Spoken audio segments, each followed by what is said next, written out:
ఈ ఏడాది శ్రీవారి భక్తులకు కన్నుల పండగ. అధిక మాసం వచ్చింది కాబట్టి 2 సార్లు బ్రహ్మోత్సవాలు ఉంటాయి అనేది వార్త. అధిక మాసం కారణంగా తిరుమలలో 2 సార్లు బ్రహ్మోత్సవాలు. సెప్టెంబర్ 15 నుంచి 23 వరకు ఒక 9 రోజుల పాటు సాలకట్ల బ్రహ్మోత్సవాలు. అంటే 9 రోజుల పాటు శ్రీ వెంకటేశ్వర స్వామి, కలియుగ దైవం శ్రీ వెంకటేశ్వర స్వామి భక్తులకి దర్శనం ఇయ్యనున్నారు భక్తులకి. అక్టోబర్ 12 నుంచి 20 వరకు నవరాత్రి బ్రహ్మోత్సవాలు. అంటే ఒక నెల వ్యవధిలోనే 2 సార్లు ఈ బ్రహ్మోత్సవాలు ఉంటున్నాయని మనకు స్పష్టంగా అర్థమవుతుంది. సెప్టెంబర్ 19న గరుడ సేవ, 22న రథోత్సవం. గరుడ సేవ సెప్టెంబర్ 19వ తారీఖు నాడు ఉంటుంది, రథోత్సవం 22వ తారీఖు నాడు ఉంటుంది. వాహన సేవల పూర్తి షెడ్యూల్ విడుదల చేసిన టీటీడీ. తిరుమల శ్రీవారి భక్తులకు ఈ ఏడాది కన్నుల పండుగ కానుంది. అధిక మాసం కారణంగా కలియుగ దైవం శ్రీ వెంకటేశ్వర స్వామికి 2 సార్లు బ్రహ్మోత్సవాలు జరగనున్నాయి. ఈ మేరకు తిరుమల తిరుపతి దేవస్థానం టీటీడీ బ్రహ్మోత్సవాల తేదీలను పూర్తి స్థాయి వాహన సేవల వివరాలను అధికారికంగా ప్రకటించింది. అంటే ఏ రథం మీద ఏ టైంలో ఊరేగింపులు ఉంటాయి, తిరుమల కలియుగ దైవం శ్రీ వెంకటేశ్వర స్వామి భక్తులకి ఎట్లా దర్శనం ఇవ్వనున్నాడు అనేది పూర్తి వివరాలని ఆ షెడ్యూల్ రిలీజ్ చేసింది టీటీడీ. నిన్న జేఈఓ, జాయింట్ ఎగ్జిక్యూటివ్ ఆఫీసర్ సమావేశం నిర్వహించారు. దానిలో భాగంగా ఈ ఆదేశాలను కూడా జారీ చేశారు.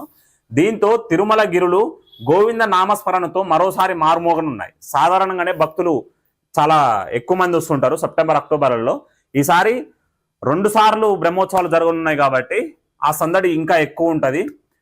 గోవింద నామస్మరణం అనేది ఆ తిరుమల గిరులల్లా, ఆ 7 గిరులల్లా మారుమోగుతుందని మనకి ఇక్కడ స్పష్టంగా అర్థమవుతుంది. ఈ ఏడాది సెప్టెంబర్లో వార్షిక సలకట్ల బ్రహ్మోత్సవాలు, ఆ తర్వాత అక్టోబర్లో నవరాత్రి బ్రహ్మోత్సవాలు నిర్వహించనున్నారు. సాధారణంగా తెలుగు పంచాంగం ప్రకారం అధిక మాసం వచ్చిన సంవత్సరంలో శ్రీవారికి 2 బ్రహ్మోత్సవాలు నిర్వహించడం ఆనవాయితీ. ఈ సంప్రదాయాన్ని అనుసరిస్తూ టీటీడీ ఈ ఉత్సవాలకు భారీ ఏర్పాట్లు చేసింది. సో 2 సార్లు అధిక మాసం వచ్చింది కాబట్టి 2 సార్లు నిర్వహించనున్నారు.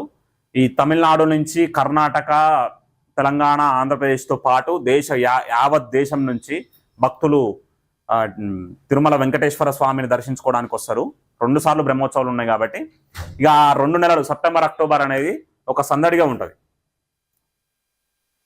మొదటిగా సెప్టెంబర్ 15 నుంచి 23వ తేదీ వరకు 9 రోజుల పాటు సలకట్ల బ్రహ్మోత్సవాలు అత్యంత వైభవంగా జరగనున్నాయి. దానికి సంబంధించిన ఏర్పాట్లను కూడా చేసే ప్రయత్నం నిన్న జాయింట్ ఎగ్జిక్యూటివ్ ఆఫీసర్ ఆదేశాలు జారీ చేయడం జరిగింది. డెకరేషన్స్ అయితే ఏంది, నెక్స్ట్ పార్కింగ్ స్పేసెస్, దిగువ తిరుపతిలో కూడా ప్రయాణికులకు ఎటువంటి ఆటంకాలు రాకుండా ఫెసిలిటీస్ ప్రొవైడ్ చేసే విషయాలను కూడా నిన్న స్పష్టంగా కింది స్థాయి అధికారులకి ఆదేశాలు జారీ చేయడం అనేది జరిగింది. దీనికి సెప్టెంబర్ 14వ తేదీ సాయంత్రం అంకురార్పణ కార్యక్రమం నిర్వహిస్తారంట. బ్రహ్మోత్సవాల సమయంలో ప్రతిరోజు ఉదయం 8 గంటల నుంచి 10 గంటల వరకు, రాత్రి 7 నుంచి 9 గంటల వరకు స్వామివారి వివిధ వాహనాలపై తిరుమాడ వీధుల్లో విహరించి భక్తులను ఆశీర్వదిస్తారని మాకు ఇక్కడ స్పష్టంగా అర్థమవుతుంది.